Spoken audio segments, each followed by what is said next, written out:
Everyone, welcome to Ultrapro's Evil Twin walkthrough. This is part 19. We're still trying to finish all the tasks on the folk boat. There's quite a lot of stuff to do on the boat. It's quite crazy how much stuff there is to do. It's enjoyable though.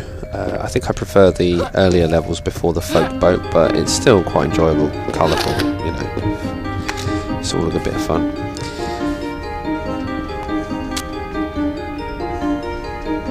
So at the moment we're looking for the lookout, because apparently he can tell us how to find some creatures that I think drag the boat. I'm not sure why this boat has any kind of mechanical innards that would suggest that it might have an engine or some kind of propulsion system if it's pulled by creatures in the water. Fair enough having a rudder to steer, but even then again that probably isn't really even necessary, but never mind, who am I to judge. So you have to find the helmsman's map, you have to release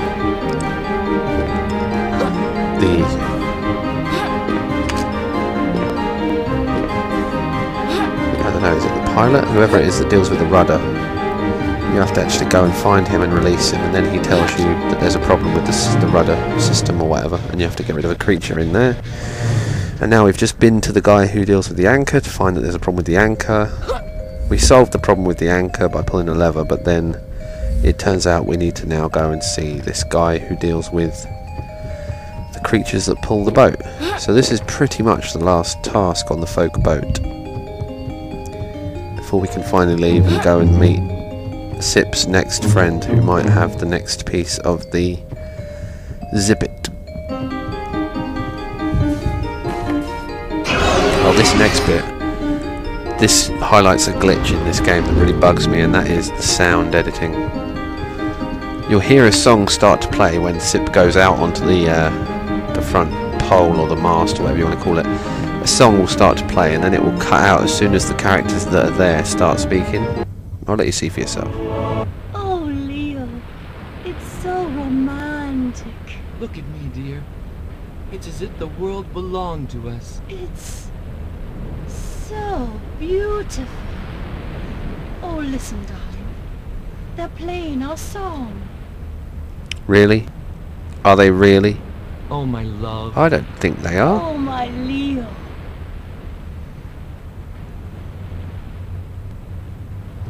It's a shame.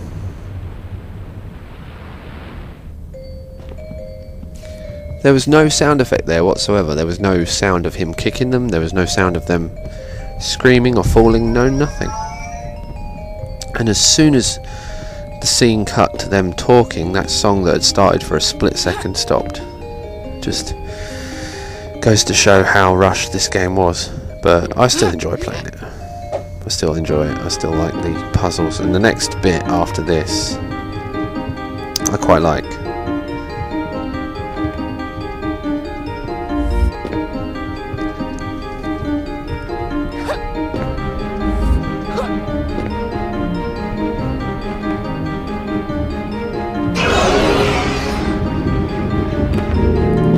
Yeah, I fucked that up.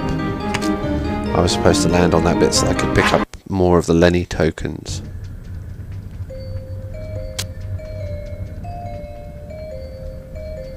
Whenever you see those barrels, don't forget that you can destroy them by using Super Sip's fire attack. I made the mistake of trying to find something that would destroy them for me, and I completely forgot that I could do it myself. So this is where you find the lookout.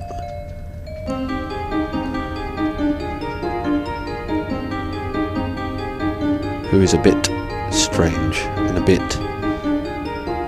jealous of us, or just plain pissed off. Hi, it's the Star. You alright, Star? Hi. So you've come to visit the ordinary people, huh? You're a hell of a star. Famous and all, huh? You must feel really relaxed. Life must be really easy for you, isn't it? Well, not really, no. Oh, is the poor star unhappy? Right, now stop calling me the Star. My name is Cyprian. And I don't even know why I'm speaking to you. Perhaps the star would like to know how to cross the barrier. Do you know how to do it? All of a sudden we're not so smart, not quite such a star. When we need something we deign to raise our eyes up to heaven. You need a key. Well, if you're so smart, why don't you tell me where I can find the key? Right, all you have to do is ask. Oh, well, thanks.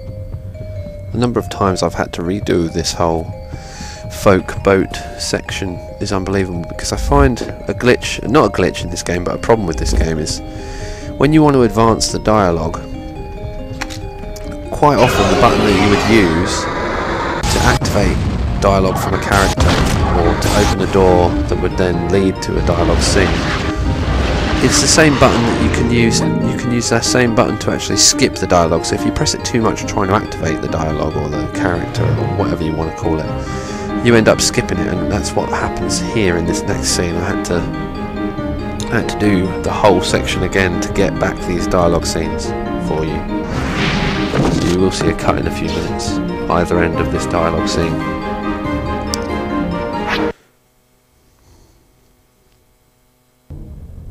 Well then, has the star got a problem? Don't know how to open the door? Perhaps I didn't give you the right key. I've got others if you like. Here, try this one. Or perhaps this one. Here, take this. Have a look at that. Look, try this one. What's that then? Look, how about this? Look, how about that? Wait, here, take that. Strange little character.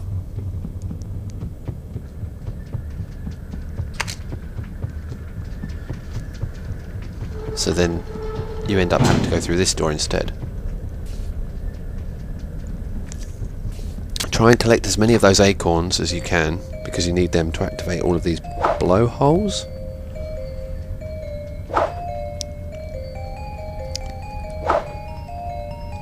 This is one of the parts of this folk boat that I find really enjoyable, because it's not too frustrating, it's not too taxing, it works quite well.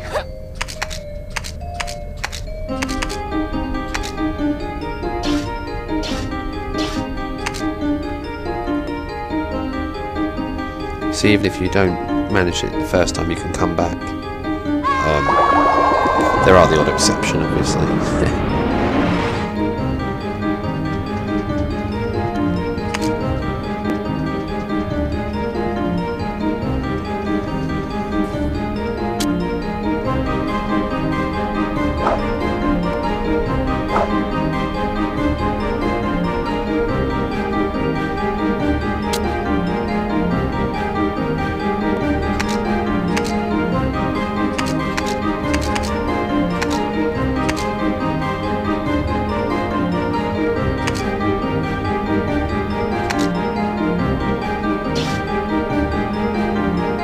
That was lucky shot.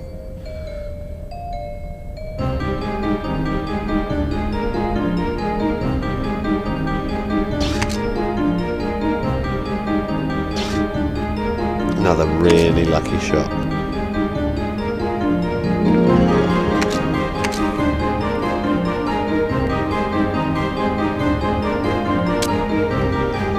So there's nothing that told you that you had to go through that other gate on the other side of the deck. There was nothing that said that. No word of a hint or anything in the dialogue with the character that's on the lookout. There's no hint that that was what you needed to do. And there's no hint here really, other than the fact that there are super SIP power-ups. So it's all just sort of, fuck it, you know, here are the tools. If you can't work it out for yourself, then we ain't going to help you. And that just really frustrates me about how this game was made, developed and released.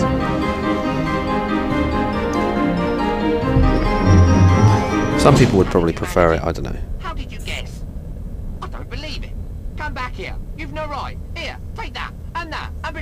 on, I'll give you that. Go on, and this, and that. Go on, over there, and this. Come on, I'll take you. Go on, that.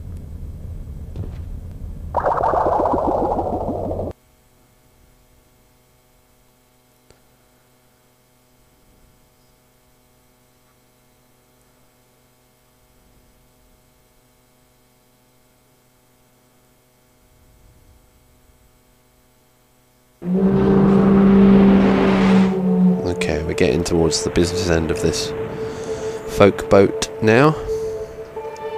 Very close to the end.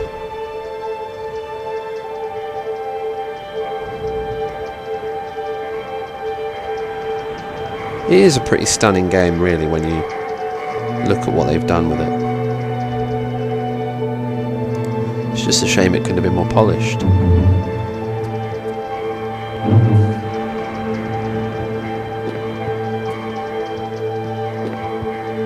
This has to be one of the more disturbing stages in terms of the look of it, the way the stage actually looks, the appearance of it. Because that thing, whatever that is, you know, the statue, the decoration at the front of the boat. I don't know if it's meant to be a man or a woman. I'm guessing it's supposed to be a woman, but it's got pretty ridiculously large boobs and a belly.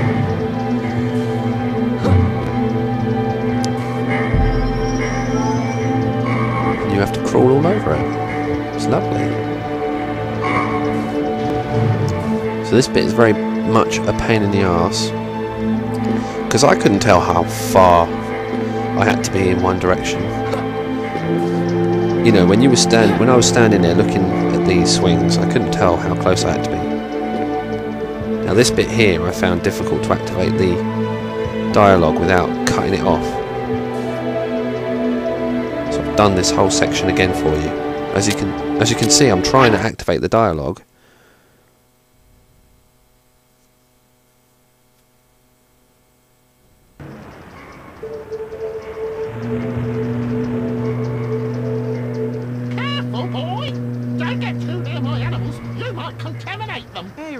Don't you think they're far enough away? But you never know. Hey, that's really cool. You really trust people, huh? To think I came to help you to heal your animals. Oh, all right. Have you got your remedy? Well, don't you think I might need to know what's wrong with them first? Digestion? Would you believe it? It's inevitable. With all the food that comes from that island over there. Which island? Well, Big Joe's Island down there, it never stops. Whole cooked meals fall straight into their mouth all day long. So, as you can imagine, they stuff their gut. Only thing is, they're sick afterwards. Ah, good old Joe. No him. Well, I mean to say that I know one, but it might not be the same one. Does Svatlow's grass mean anything to you? No! But going by the name, it doesn't sound too bad. Where did you find it, boy? Vince's Island. As a matter of fact, I just took it by chance. But now, why don't we see if it works? Right, well there's no time like the present. Come on, climb up.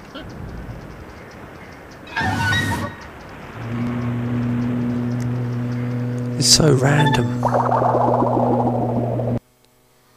Yeah, I cut those couple of bits of dialogue out by mistake last time I did this, so I thought if I'm going to do the walkthrough properly, I'm going to have to do it all again. So I got all the way to Joe's Island and had started working on it when I realised that I need to go back and redo it. So you can imagine my frustration.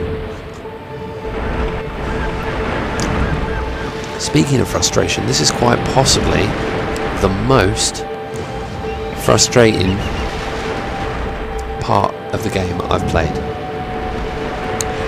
I'm fairly sure you'll be able to figure out straight away why. And I happen to think that I do quite well in this particular bit of video, because I've done it once before already, so I know what to do. But this is probably the most infuriating part of the game I've played yet, simply because of the distances between these planks. And just the complete and utter ambiguity of what you're supposed to do. I mean, it's fairly obvious here where you're supposed to go and what you're supposed to do. There's only really one route, but it's just... things could have been clearer.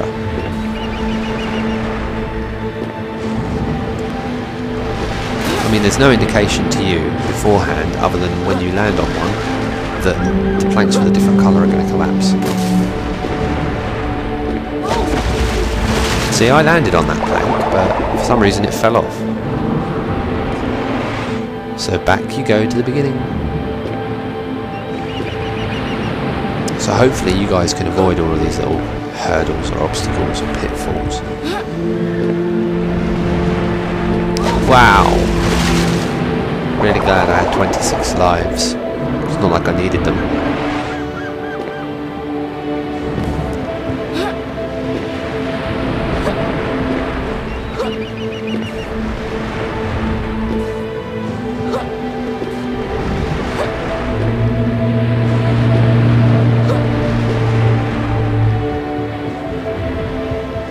I am determined to finish this game on Dreamcast. I'm a Taurus. Most people know what we Taurus are like.